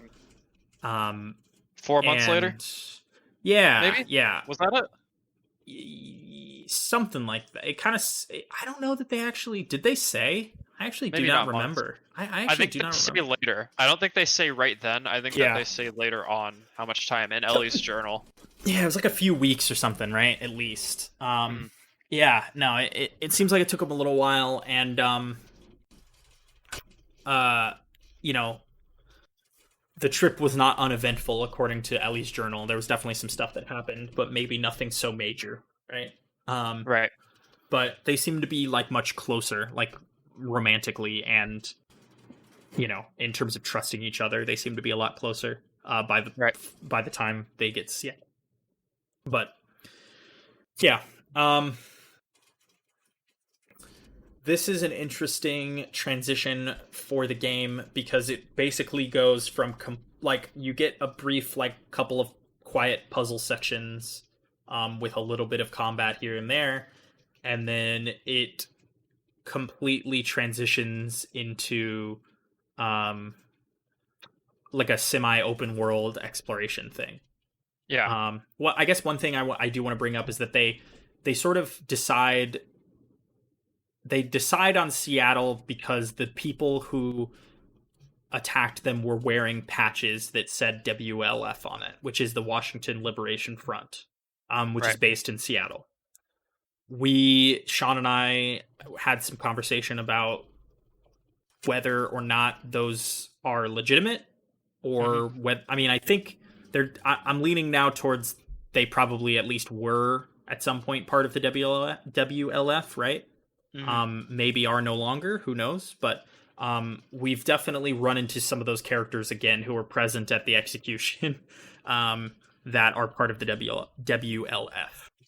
So I think with stuff like that, what becomes difficult is that I think in movies and sometimes in games, like the range of suspension of disbelief is different, right? Like with this, it's like it's hard to believe. We both felt that it was hard to believe that they would so easily be able to be tracked. Like, you know, you would think that they would anticipate Ellie not being cool with this if they're going to leave her. Well, also, you know, she knows where they came from. Are they really going to let that happen? It was just kind of, it's like a weird thing where it might end up just being like a red herring, and it's just like kind of an oversight. It's not important, but you know, in terms of like movies, you would think that there's a reason for why that happens. Like, why would you wear a patch of an organization that you represent on your personal vendetta mission unless there's more going on there, right? Like there's a lot of layers to that is weird to unpack. Yeah, and I think that even more interestingly is the idea that, you know, maybe they had a disagreement after the fact, and parts of that group are disbanded, right, or something like that. Sure. So, you know, there could be a lot more, and I'm sure something like this will be explained at some point. But yeah, I agree. It's like, and I think it's worth noting that the characters themselves brought this up. Like, not specifically about the patches, like we're dwelling on it, but basically they talk about the patches and how it leads them to go to Seattle. And Tommy goes, "How do you even know that's where they are?" And I think that sort of encapsulates our concerns as well. It's like, yeah, how do you know? Like, how do you know those patches are genuine? How do you know that's really where they are? How do you know they're not ex-WLF and they're heading to Florida? You know, I mean... Like also, why does he say that? Right, exactly. Because we don't know, like, if he has some weird agenda based on how things played out too. Yeah. Maybe he's like, you know, trying to dissuade her from leaving based on a lack of information or something like that. Yeah, there's just so many. Like, I think if there's one bit of evidence to how this game works, it's that we can even have interesting conversations like this, right? Like, like there's definitely some mystique here. It's not as straightforward as maybe things appear. Hopefully, anyway. I mean, we'll have to see, but yeah. And Dina brings up something at a certain point too. It was something regarding this. Yeah. What was that? Do you remember when she brought up something to ask Ellie regarding like that group? And Ellie just kind of quickly dismissed it the same way she did with Tommy, where she's just basically like, no point. We're just gonna do this. Yeah. So Dina goes, "Why did they not kill you and Tommy?" Right. Yeah. Yeah. And Ellie goes, "I don't care." Like, she basically, and I think Ellie's dismissal, I mean, other than it functions better from a narrative perspective for Ellie to be like single-minded about this, you know, because I mean they're saving that reveal for later. Right. So from a writer's perspective, her character dismissal is helpful. But there's also you know, it makes sense for her, like in the fiction, like it makes sense for her personality. But it's but if the game's acknowledging it, then it has to be important or relevant in some way, you know? Yeah, for sure. They bring a lot of attention to it at that point. And it's probably a question that you as a player have been wondering for a while before they even bother to ask it. So there's that. But so while in Seattle, you do that open world section. There's a lot of nice world building there, where you kind of just sort of explore around and get the picture of how Seattle has gone in the years since the fall. It seems like there was like a lot of power struggles between multiple different factions, depending on the sides of the city that you're on. And but I think the main big takeaway is that like Jackson seems to be an anomaly, in my opinion. It seems like the rest of the world was not able to, or at least, you know, in the limited view that we've had, almost no one else was able to band together in a single-minded kind of unity like this for and live peacefully for as extended a period of time, right? Right. Like it seems like Jackson is a like remarkably large colony of people who agree. The to the point that it starts to bring even more questions to the table about why they would let Ellie and Tommy live, because they had to know that if let's say if Jackson has several hundred people, you could spare 50 people, or whatever, if you really wanted to. You could send But like a we're veritable also army out to get retribution if you wanted, right? But we're also kind of they let on that they don't have all these people to spare for this mission, right? Yeah. Because like if it's left undefended, that's Right. that's a problem. So I guess that kind of brings to mind like how strong are they against these other factions which we haven't seen yet? They're just now kind of being hinted at. Well, it's hard to say. Yeah, agreed. I think it would be worth stating that they seem strong as long as they are like unified. You know what I mean? Like as a large group. But WLF seems like it has a lot of manpower. But it seems like they're constantly at war. It seems like Seattle has basically been a war zone since the fall.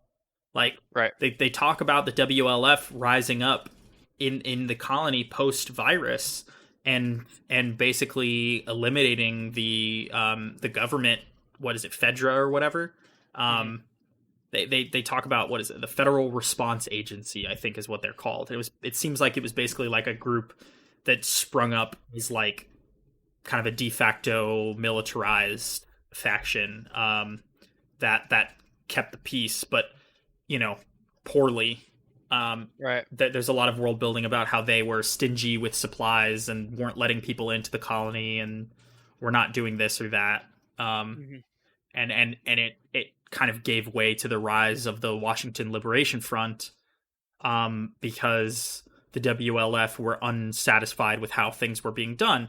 And Fedra's probably, it seems for the most part like they're all gone now, but the WLF is at war again with another faction, and it seems like it just is constantly this way. So it's interesting, but yeah, I think so your goal here is to access what you think is a main base for them at a hotel in the heart of Seattle. And to do that, you need to get through some electrified gates that are big and cannot be, surpassed. And you need a generator and a gate code. And you basically just, go off to find some gasoline for the generator, scavenge in some kind of open worldy buildings, and basically have some character development moments between Dina and Ellie that are heartwarming and also seem to signal the end for Dina in some capacity, perhaps. Yeah, her character development's interesting. You kind of made note of how she, in some ways, feels like she's trying to like one up Ellie in certain conversations, but then in the same light is also startled by some things that Ellie says. Yeah. Like in some, I think this is kind of why I actually really like Dina as a character so far. I don't know what's going to end up happening with her, but she seems to be the more like logical one of the two, maybe. Like she kind of like presents like these different perspectives on things, but also she's like not as capable, clearly. Like Ellie's like kind of more the go-getter, which is obvious since you are like the protagonist in the game at this point. But she's kind of solving most of the traversal issues and not really being as fearful of like getting across different kind of, I don't know, like just different obstacles, right? Yeah. But also Dina has this kind of mysterious quality about her when she references her past, apparently having a more difficult past than Ellie, if not on the same level, Yeah. I thought that was kind of interesting. Totally. Yeah. She talks about her sister being killed at some point. Her parents are out of the picture. Yeah. She it's interesting. She talks about her family's role as like survivors because she's Jewish. Um, yeah, you get a lot. I agree. I like Dina as well. I think it is again worth noting that they draw some amount of attention to how close Dina is with Eugene. Like they go on patrol together a lot. They were close friends. I mean, Eugene died at like 70 something or whatever. So I mean, Hmm. I think that who knows how close they actually were, but they had, Dina had an appreciation for Eugene, and that could potentially factor into how much she knows about Ellie. Um, Sure. Maybe, or um, yeah. I mean, there's a lot going on there, but Well, I mean, if she does know more than we think she knows about Ellie, it's not deliberately said because she yeah, is. They make note to show that she does not believe Ellie the first time Ellie tells her that she is immune yeah, to the virus and or to the I guess the infection. yeah, And it kind of gets glazed over. Like they introduce that one point and they don't revisit it again until later when the situation's more dire. yeah. So if she does know a bit more about Ellie, then she's definitely feigning Yeah. No, for having sure. known that. Yeah. Completely agreed. And so this section with the gas, you accomplish your objective. They introduce a new. Is that here that they introduce the new type of infected? I think Or it's right after this. yeah, okay, that's right. Yeah, yeah. So you get the gas, you go and you get to the hotel, and they make a big deal out of. They're pretty sure that Tommy's been there already. Everyone's Hmm. dead. Yeah, Everyone we at the should hotel kind is of dead. we should probably make note that up to this point you've had a few combat encounters with um those are WLF people, right? Yeah, actually, at what point? Yeah, yes. So you've had some combat encounters, but not with people yet. So you get to the Oh, really? hotel. I think so. You get to the hotel, and um they talk about how Tommy's been here, all of these people are dead, everything's happening. He interrogated those dudes. What one of them or no, neither of those guys are the ones from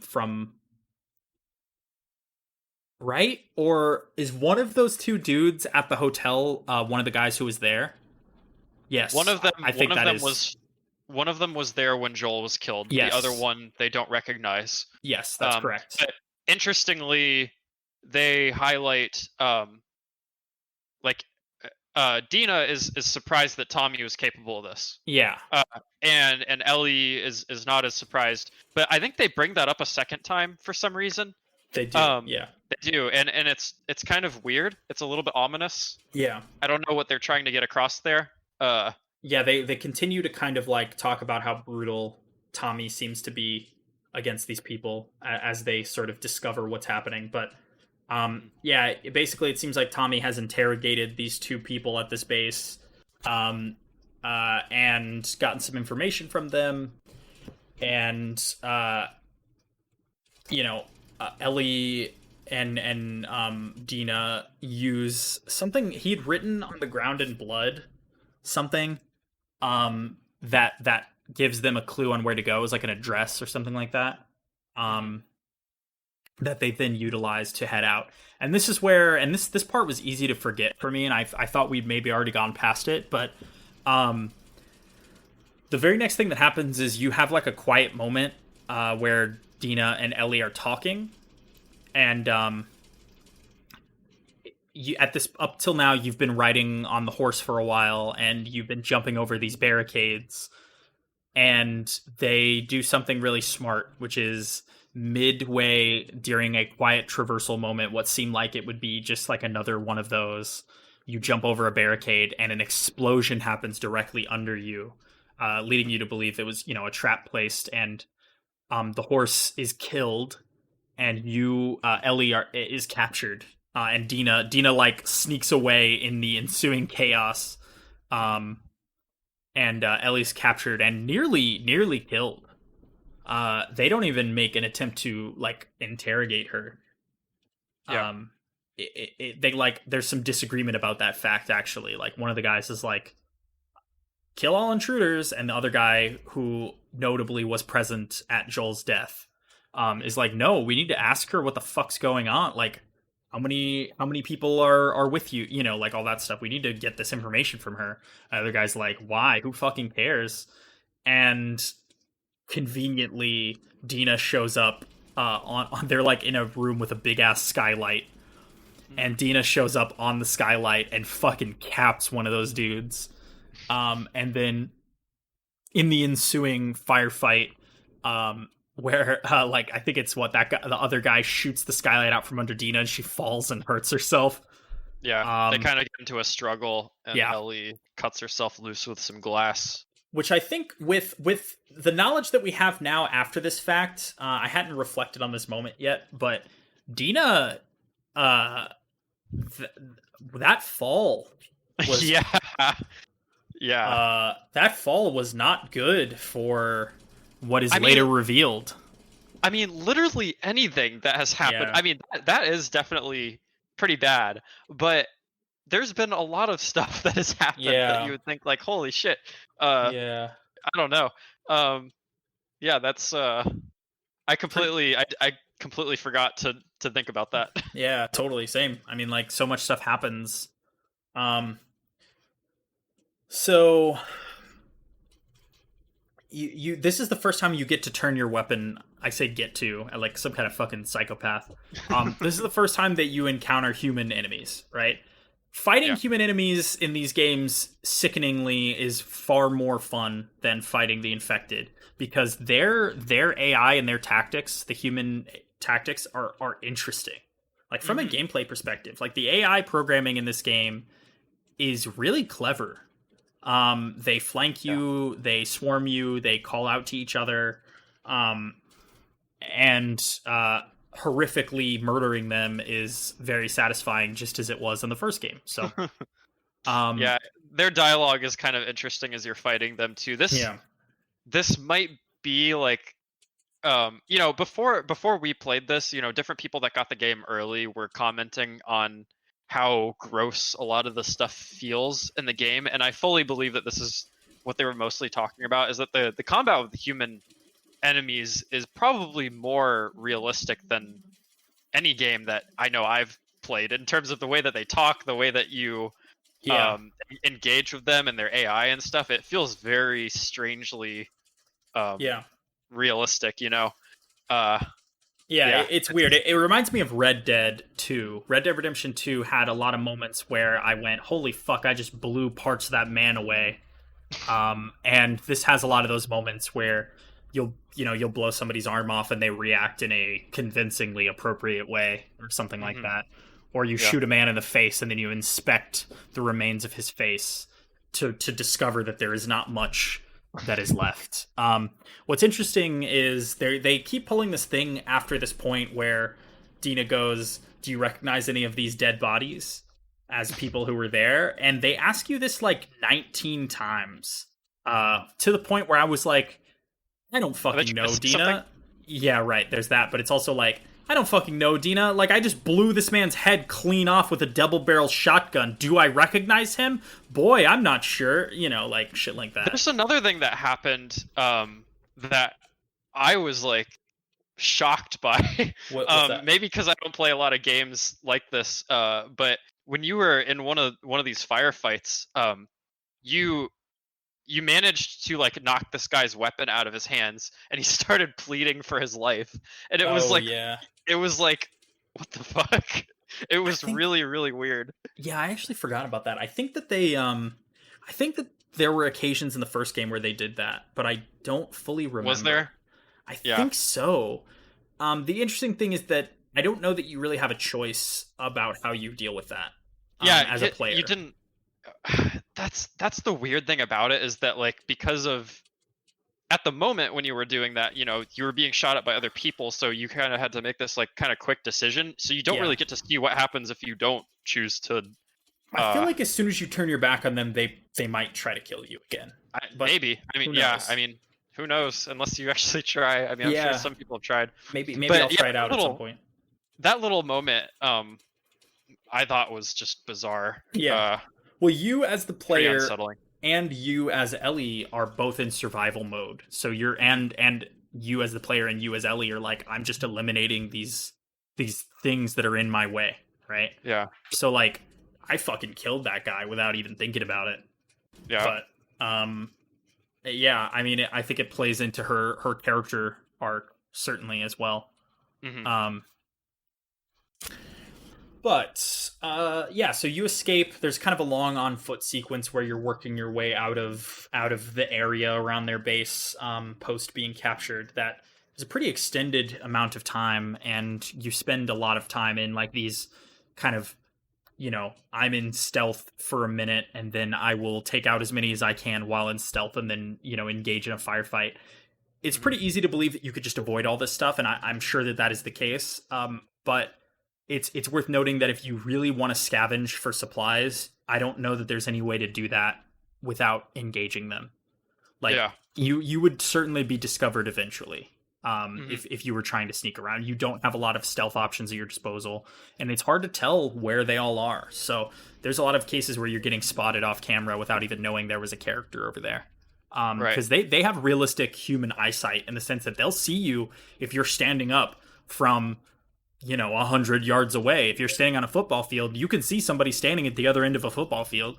Like Yeah. they see you pretty easily in this game. Hmm. So I mean, I've been playing it the way that I kind of played the first game, which is kill as many silently as I can, using stealth, suppressors on the ends of gun. You can craft limited durability suppressors and pop dudes. And then eventually when I get discovered, I just kind of mow down everybody else. And I would say that it's easier to kill. Like the difficulty of the encounters against people are overall easier than the ones against infected. Hmm. Most of the infected post the lowest tier are a one hit kill. Hmm. So I think that's probably got a lot to do with it. But On the medium difficulty, right? yeah, this is so there's 6 difficulties, and this is on the third one. So smack dab in the middle, Yeah. which is the default. I think it's worth noting. And it's not especially challenging, I think, at this point. Uh, there's been some moments where you get dealt a bad hand in an infected encounter, and it seems like you just dying is part of it. Like, oh, I threw a Molotov here and got trapped in a corner, and now I'm mauled to death. That kind of thing, Yeah. or whatever. But yeah, I haven't had nearly as much trouble fighting humans as I have had fighting the infected, for sure. Hmm. But it is, I think, it's generally more fun, more varied. But Well, I think the interesting thing of note there is that when you're fighting like the human enemies, you haven't yet had an encounter where it's like a one-hit kill. Whereas yeah, with the infected, depending on the kind of mistake you make with clickers, you actually are just sort of locked into this death. I don't know if there's something you can do to prevent that at that point, but you aren't giving like those QTE things where you have to like quickly hit or not QTE, but whatever that is, where you have to like mash the square button. yeah. They just sort of kill you, and that's it. Yeah. So that was I touched on that a little bit, but yeah, that's the clickers are a one hit kill if they grab you, which you can dodge by pushing the run button as they try to attack you and stuff like that. Um, but if you get swarmed and you're in a corner, it's easy to not see a clicker coming or whatever. So those one hit kills can be I mean, I think they've been all of my deaths at this point. I think Yeah. there was one a little later on that was not that, but um, You also accidentally jumped to your death at the beginning of the game. oh yeah, that's right. Yeah, totally forgot. Yeah, the jumping in this game, just like in the Uncharted games and Assassin's Creed and stuff like that, randomly, I feel like you just kind of fling yourself off of stuff that you don't mean to sometimes. But Yeah. yeah, that was pretty funny. Um, yeah, so I think we're getting pretty close to where we are at this Hmm. point. I think maybe we'll get to the theater and then we could leave it off if we want, or uh Yeah, maybe we just leave it off at that point once we get there. Because it's basically like there's a moment where you're kind of escaping from all these people, and you wind up in kind of an underground section Hmm. in these train tunnels. And this is where you're introduced to. I don't know if you were able to do this earlier on, but this is the first point where you have human enemies and infected in the same area, Correct. and you can kind of use them against each other. Yes, you can. Funnily enough, this kind of backfired against me a little bit. Um, so there's like enemies. There's infected on one side, which they draw your attention to as you're climbing through a vent.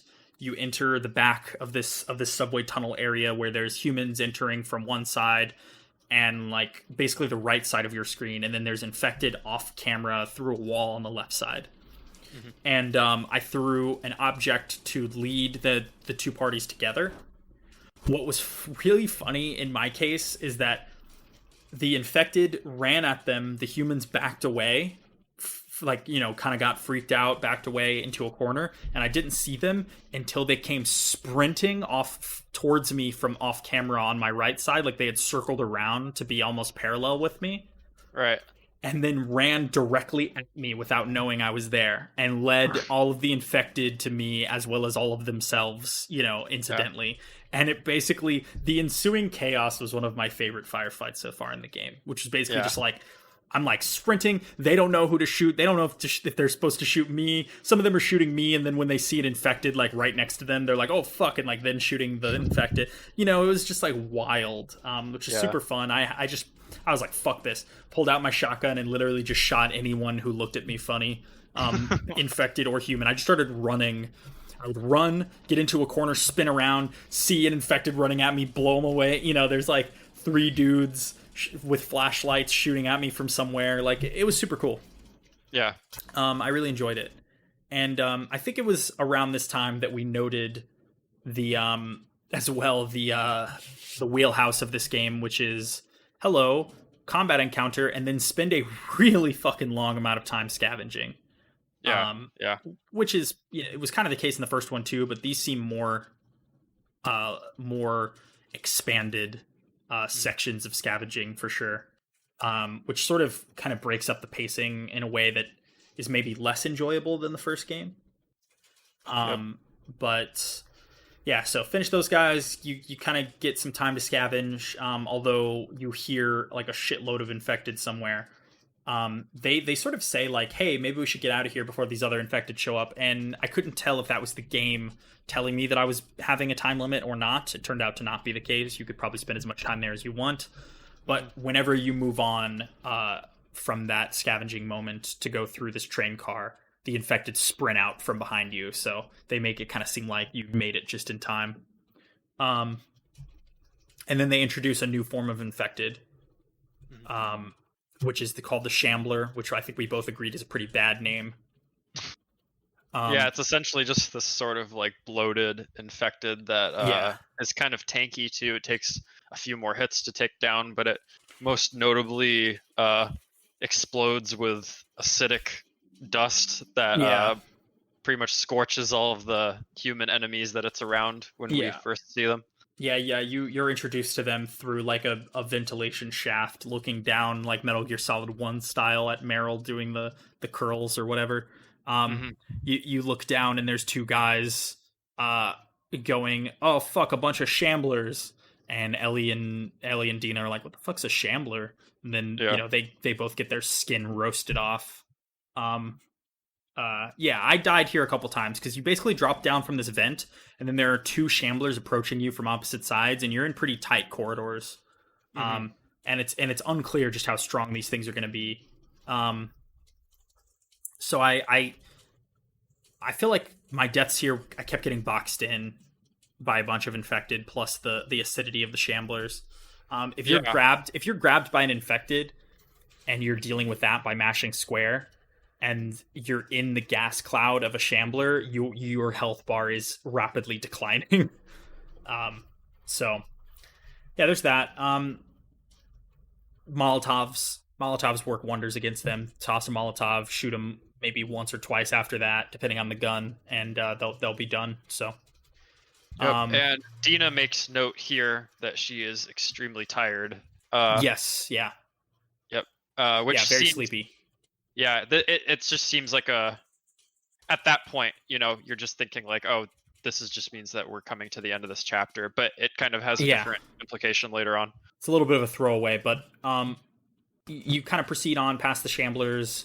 You slide down, you fall down a thing as Ellie, and your gas mask gets cracked. Mm-hmm. And this leads to the big reveal that Ellie was not lying or joking earlier when she told Dina that she was immune. Your gas mask gets cracked. You pull your gas mask off, and Dina is like, what the fuck? Yeah. And then you guys run for a little bit from some infected until you escape to a nearby. You kind of exit the subway tunnels into a rain-swept street, and into a movie theater. And there, from a kind of a conversation, the conversation begins with Dina being like, "What the fuck do you mean you're immune? This is ridiculous." And Ellie kind of explains her background in that, the stuff that's explained in the first game. She's bit as a young child, which, and then did not turn, and is revealed that she's immune. And Dina is, kind of beside herself. But she reveals, I guess because they're having heart-to-hearts at this moment, that Dina reveals that she thinks that she's pregnant. Which, yeah, bad situation to be in during everything that's happening. So, yeah, they kind of hinted at this earlier when she threw up, but I think it's kind of it's masked by the fact that they just came across this dead animal, so it's just you're just oh, she's throwing up because of that. But totally. But it turns out that was just a convenient thing for her to not talk about it. It is worth mentioning that dead animal is Tommy's horse. Also. Oh, right, yeah. Which I totally forgot about. But yeah, she vomits, which is funny. Yeah, I mean, at the time I remember thinking, God, what if she's pregnant? I maybe that's just where my head's at as a 20-something male who has a partner who fears one day the situation TM. But yeah, I mean, I had that thought because she's seen plenty of gross shit and has not thrown up till now. So it was just a weird throwaway thought that I had that turned out to be true. That I don't even think I thought would be true, which is funny. Mm-hmm. But yeah. And then I think we'll leave it at that because that's kind of not too far from where we are and sort of a complete first arc, I think.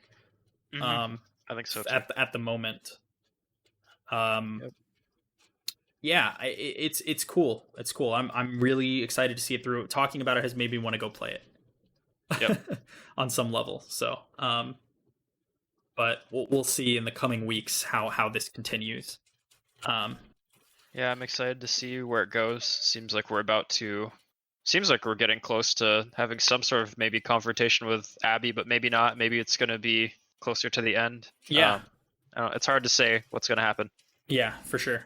Yeah, and we kind of glossed over another thing that we might want to briefly mention, which is the scars. There's been some graffiti that we've come across. We don't really know who the scars are. We totally skipped the TV station too. I kind of forgot. But basically, there's an enemy faction that the WLF is at war with that seems to be. They're hinting at some kind of propaganda-ish nature. Yeah, there's portraits of their leader around. Yeah. Graffiti portraits and stuff that seem to elevate her onto a pedestal above that of mere human, perhaps. And she looks suspiciously like Abby to me, but maybe that's just me being weird. Yeah, it is. I agree with you. It does kind of seem that way, but it's odd. It might just be the way the art looks. Yeah. It's hard to see. It's hard to see how that would fit in as a as an element of the story at this moment. If it were her, like how the timeline and everything would make sense. But True. But Yeah, I think that's it. Yeah. So thanks for chatting, Sean. For sure. Thanks for listening. None of you, because it's just us. But maybe one day, maybe in 10 years from now, when we're famous, somebody will listen back to this and go, "Wow, these guys suck." At talking about video games, but hopefully. Yes, hopefully. All right, man. Thanks everyone. We will see you next time. Bye.